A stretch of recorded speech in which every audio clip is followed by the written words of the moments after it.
রব্বি হাবলি মিনাস সালিহিন 21 বার পাঠ করে ফু দিলে কি হয়? আমি আবার বলছি, রব্বি হাবলি মিনাস সালিহিন 21 বার পাঠ করে ফু দিলে কি হয়?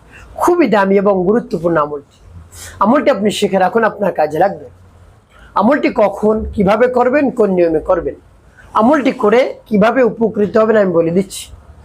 বিস্তারিত জানার জন্য, আমলটি শিখে রাখার জন্য ভিডিওটি না টেনে না কেটে ধৈর্য এবং মনোযোগ সহকারে শেষ পর্যন্ত দেখতে থাকুন, তাহলে সঠিক নিয়মে আমলটি করতে পারবেন।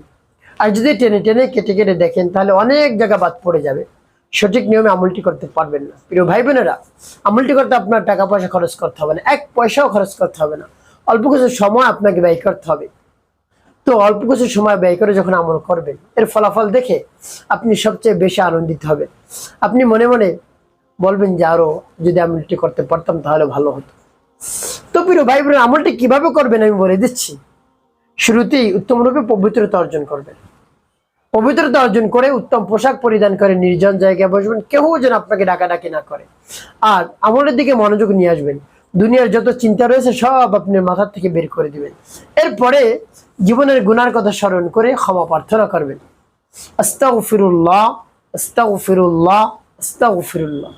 বা পূর্ণ ইস্তেগফারটি আপনি পাঠ করতে পারেন।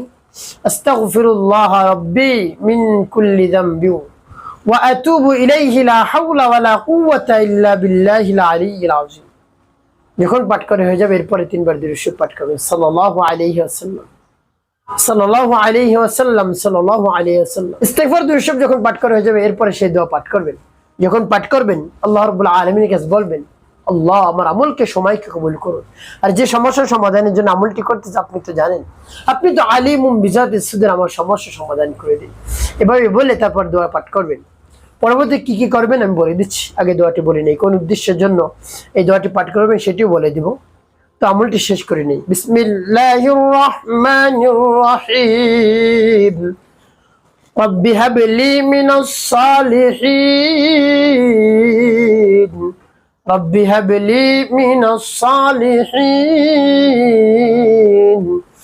রব্বি হাবলি মিনাস সালিহিন। তবে যখন পাঠ করে যাবে একটু ফেলে, তারপর আপনি আবার পাঠ করবেন। বিসমিল্লাহির রাহমানির রাহিম। রব্বি হাবলি মিনাস সালিহিন, রব্বি হাবলি মিনাস সালিহিন, রব্বি হাবলি মিনাস সালিহিন। পাঠ করে সবাই, তারপর আপনি মনে দরদ নিয়ে আবার পাঠ করবেন। বিসমিল্লাহির রাহমানির রাহিম। রব্বি হাবলি মিনাস সালিহিন, রব্বি হাবলি মিনাস সালিহিন, রব্বি হাবলি মিনাস সালিহিন। পাঠ করে সবাই। প্রিয় ভাই, কতবার গুনি গুনি আপনি এভাবে পাঠ করবেন? 21 বার, 3টি ফু দিবেন। এরপর আপনি পাঠ করবেন, ইয়া যাল জালালি ওয়াল ইকরাম, ইয়া যাল জালালি ওয়াল ইকরাম। 3 বার পাঠ করবেন। এরপর ফু দিবেন।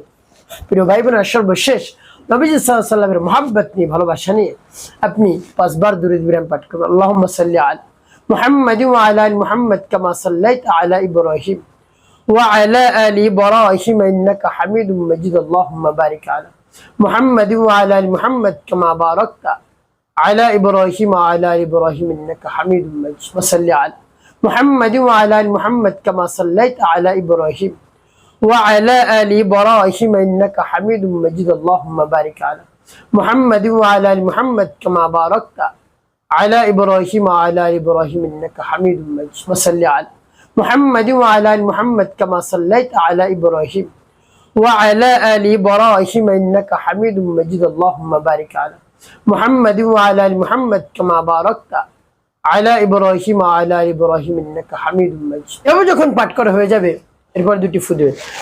প্রিয় ভাই বোন, আমলটি করা শেষ। কোন উদ্দেশ্যের জন্য আপনি আমলটি করলেন?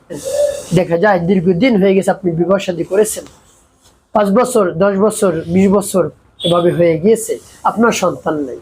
আপনি টেনশনের মধ্যে পড়ে গেছেন, কি করবেন, কোনো দিক খুঁজে পাচ্ছেন না। আপনি অনেক অর্থ সম্পদের মালিক, এই অর্থ সম্পদ কাকে দিয়ে যাবেন, কার হাতে আপনি অর্পণ করবেন, কোনো দিক খুঁজে পাচ্ছেন না।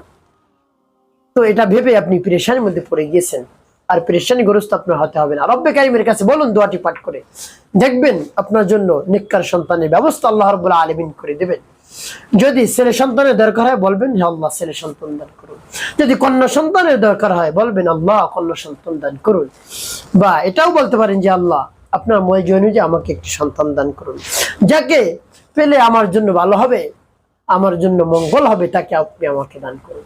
এভাবে বলতে পারে। তো প্রিয় ভাই বোনেরা, পরিপূর্ণ বিশ্বাস এবং আস্থা নিয়ে এভাবে আমল করুন, দেখবেন কাজ হয়ে যাবে। একটি কাজ আপনাকে করতে হবে, 5 ওয়াক্ত নামাজ আদায় করতে হবে, মানুষের কল্যাণে খেদমতে কাজ করবেন। অবশ্যই আপনার জীবন সুখময় হবে, শান্তিপূর্ণ হবে।